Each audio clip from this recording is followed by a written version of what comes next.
how to define a framework activity. How do we define it? See, framework is all about a structure. Activity is the basis of any software process.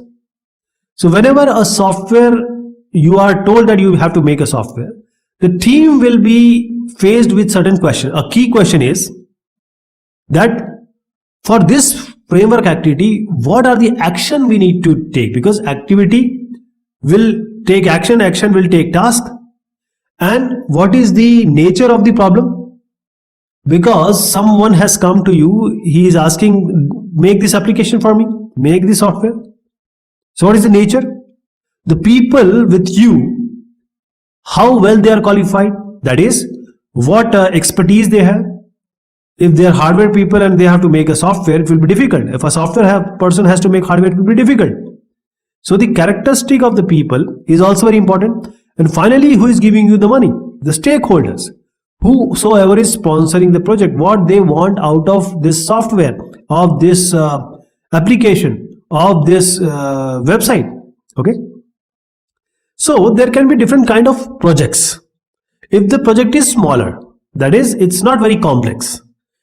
Just say that one person has given you a project, he has actually requested. Maybe he is sitting somewhere at a remote location. Okay.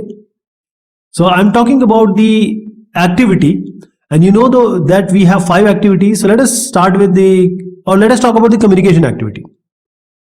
So when you have to communicate, that activity will be done or can be done just on a phone call or an email. Because the communication, the planning, the modeling, the construction and deployment, these are different activities.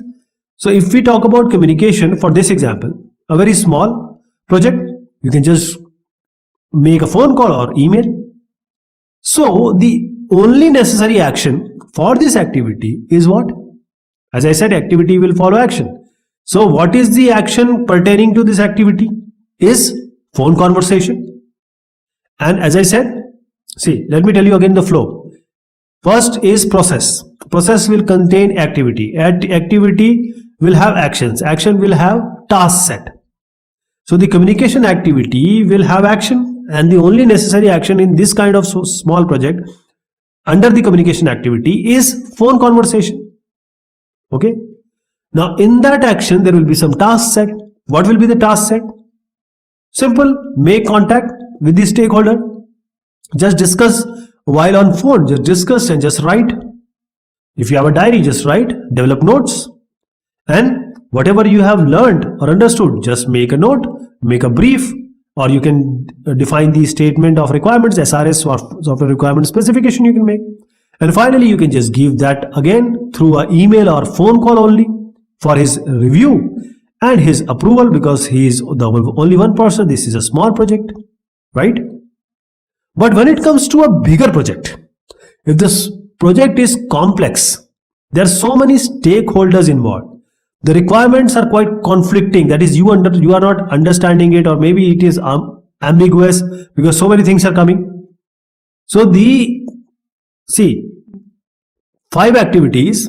The first activity for this framework activity, the first one is communication. So in case of a complex project, a big project, only the communication activity will have distinct actions. Inception, elicitation, elaboration, negotiation, specification, and validation. Okay, we'll be discussing it in the later discussion. And each action, as I said, activity will have action, and every action, for example, inception, will have different and many work sets. And all these work sets, because action, say inception, will have various work sets, and every work set will have product, and these work product, which are the outputs, can be number of work products, distinct. For example, a document can be the output, a code can be the output, a form can be output. Okay.